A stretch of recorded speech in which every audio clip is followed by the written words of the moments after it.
Hello दोस्तों, नमस्कार। आप लोग देख रहे हैं क्वालिटी भोजपुरी और आप सभी को क्वालिटी भोजपुरी के यूट्यूब चैनल पर आप सभी को स्वागत है।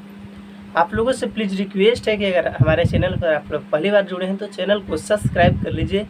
चलिए वीडियो को स्टार्ट करते हैं। बता दें कि भोजपुरी के ग्राउंड लेवल के यानी बड़े स्टार यानी प्रमोद प्रेम यादव जी का जो कि आप लोग इधर मामला कुछ दिनों भोजपुरी में विवाद चल रही है। प्रमोद प्रेम यादव जी का ये गाना रिलीज हुआ जो कि वे म्यूजिक से 2 दिन पहले, और गाना अभी 19 number trending section music section में अभी चल रहा है फिलहाल। और जब ट्रेंडिंग में चल रहा है तो दुश्मनों को थोड़ा सा प्रॉब्लम हो रही है।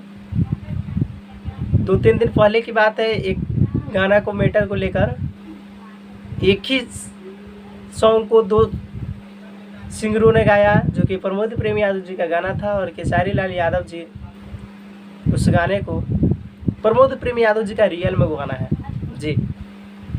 लेकिन उसके बाद में बहुत सारा सबूत दिखा रहे हैं, तो चलिए छोड़िए, ये सब गाना होता रहता है। बट प्रमोद प्रेम यादव जी एक नाम नहीं, ब्रांड है। भले तुम ट्रेंडिंग स्टार कह लो या जो स्टार कह लो, उसका अभी फ़िलहाल एक बहुत बड़ा प्रॉब्लम चल रही है। वो आप लोगों को नेक्स्ट वीडियो में बताएंगे। बाकी आप लोग अगर वे म्यूजिक चैनल से जो 2 दिन पहले गाना रिलीज हुआ है चटाई, आप लोग उस गाने को अगर नहीं सुने हैं अभी तक तो जाकर सुन लीजिए। 19 नंबर ट्रेंडिंग सेक्शन म्यूजिक में चल रहा है जो कि सोनू सुधाकर जी का लिखा हुआ गाना है, और प्रमोद प्रेम यादव जी के साथ में उस गाने को गाई है नेहा राज जी, और वीडियो में महिमा सिंह जी है। तो बहुत कमाल और बहुत बवाल का वीडियो है। उम्मीद करते हैं आप लोगों को वीडियो पसंद आया हुआ है। तो मिलते हैं नए वीडियो और नए अपडेट के साथ। तब तक के लिए जय हिंद, जय भोजपुरी।